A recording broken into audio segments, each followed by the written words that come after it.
soy Francisco Córdoba Otálora y esto es Análisis con Pacho, el programa semanal en donde te explico un tema desde los dos lados de la moneda. Esta semana desde el centro de Copenhague en Dinamarca, y hablaremos sobre la primera respuesta militar de Donald Trump en Siria.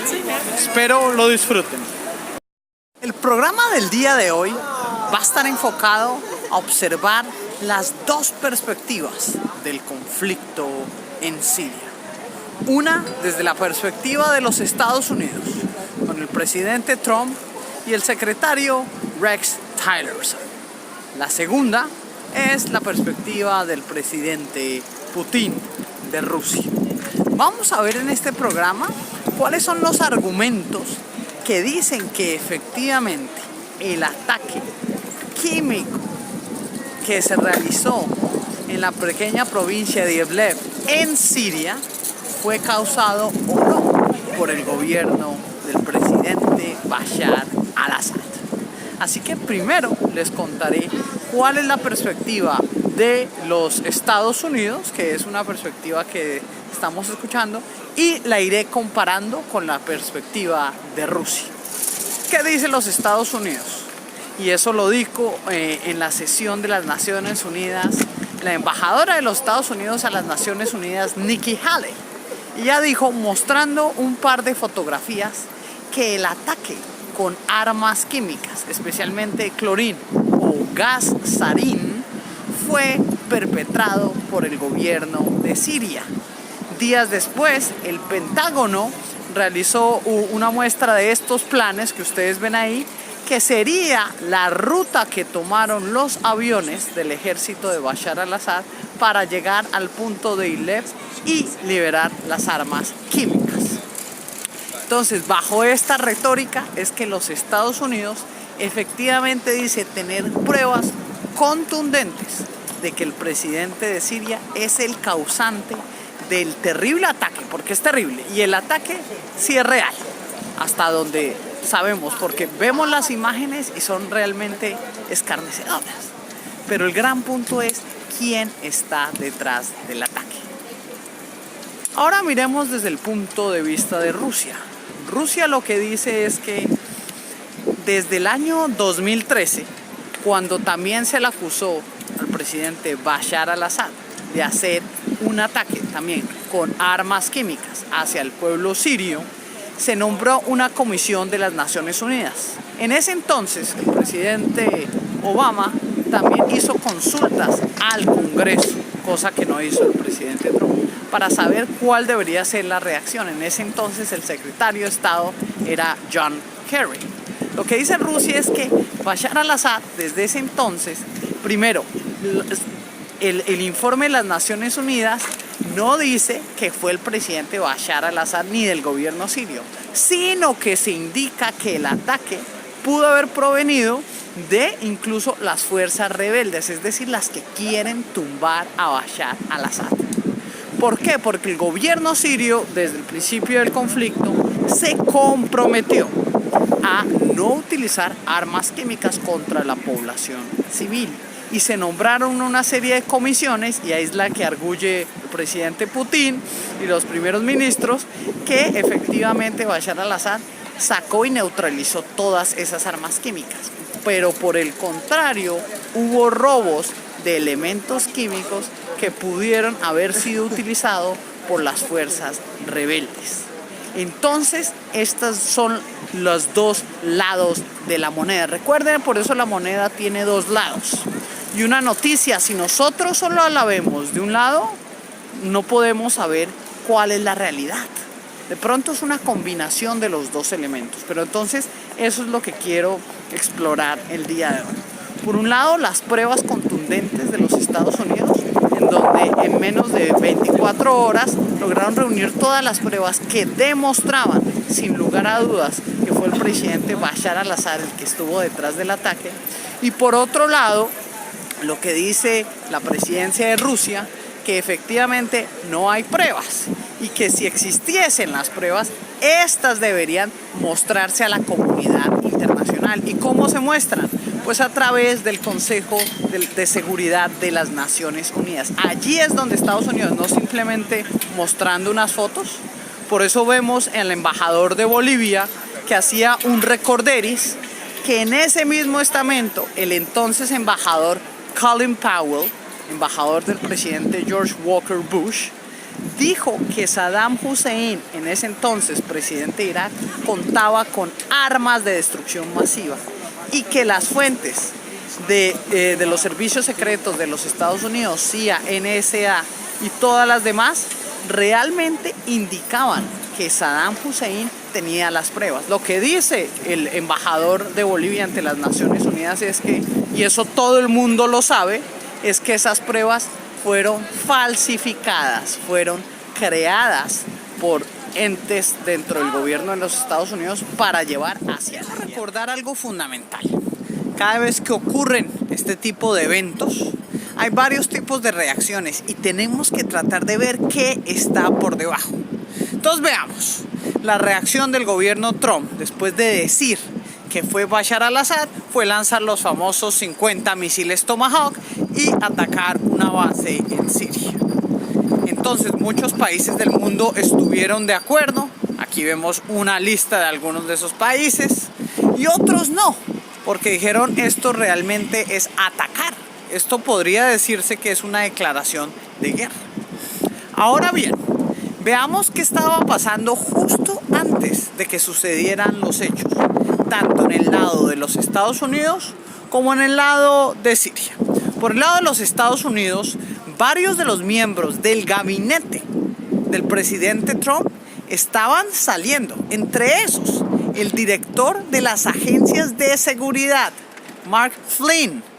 ¿Por qué? Porque se dice que él se reunió con el embajador de Rusia cuando estaban en medio del proceso de la campaña.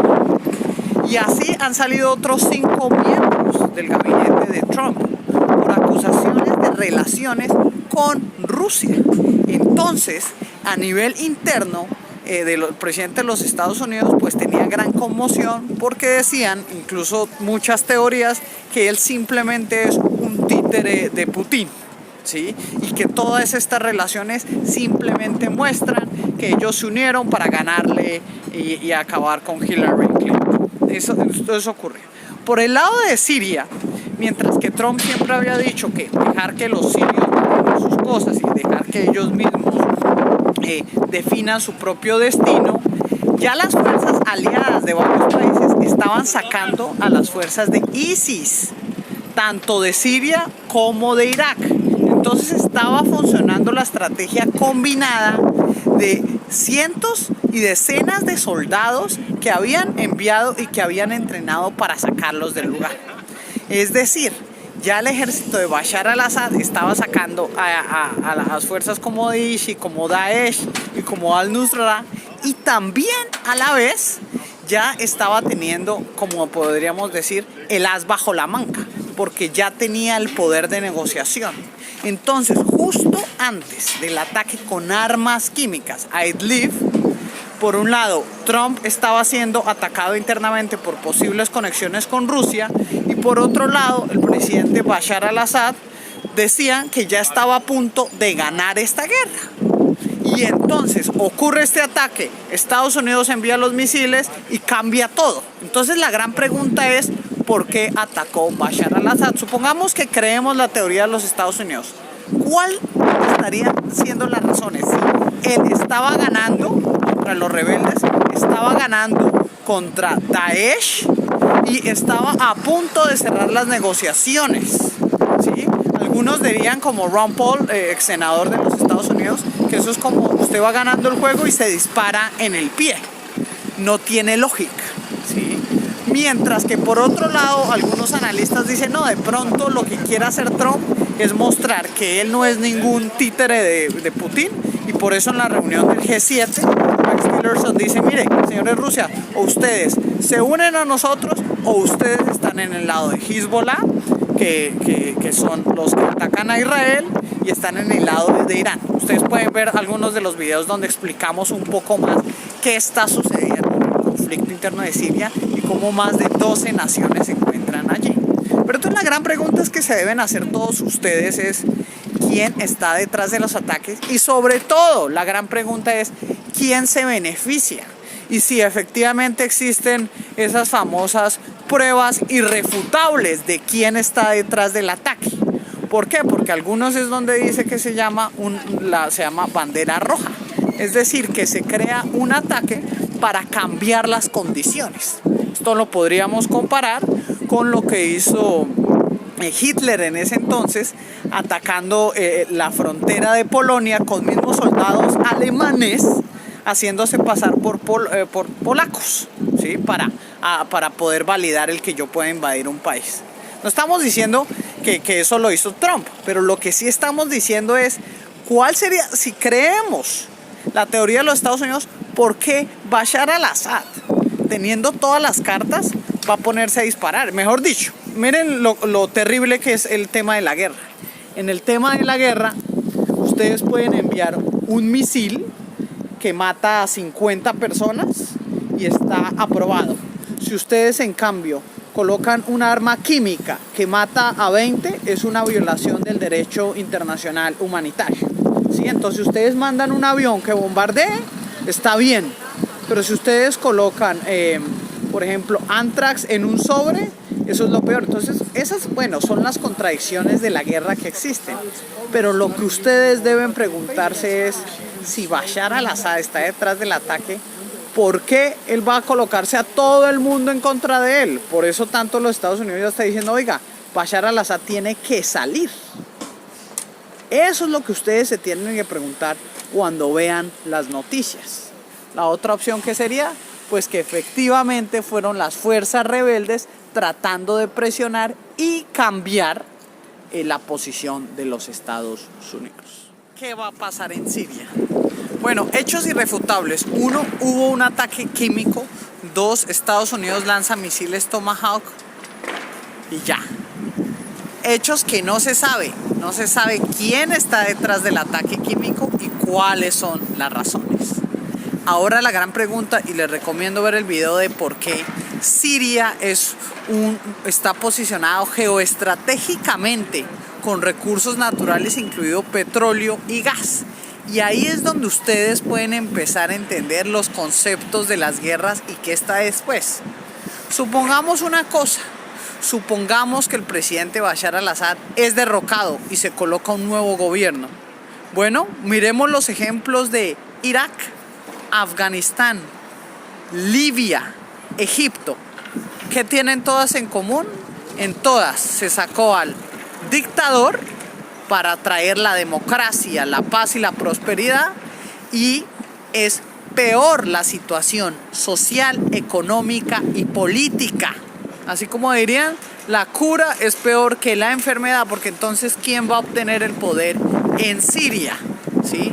Si se sale Bashar al-Assad, ¿quién va a quedar ahí en el poder? Eso es uno de los mayores temas cuando se busca cambiar el régimen. Y 2, ¿quién está detrás de que la guerra en Siria continúe y quién se puede beneficiar económicamente de los nuevos tratados que allí se realicen? Eso es lo que ustedes deben poner mucha atención cuando están escuchando todas estas noticias, ya sea que escuchen desde el lado de los Estados Unidos o desde el lado de Rusia, porque recuerden que las guerras generalmente tienen un enfoque y es la lucha por el territorio, que está relacionado con sus recursos económicos. Entonces, quiero que analicen y piensen esto cuando vean todas estas noticias. No crean que el mundo se va a acabar, que la tercera guerra mundial va a ocurrir. Ahí les tengo por eso el programa de la tercera guerra mundial, del por qué creo que todavía no va a ocurrir.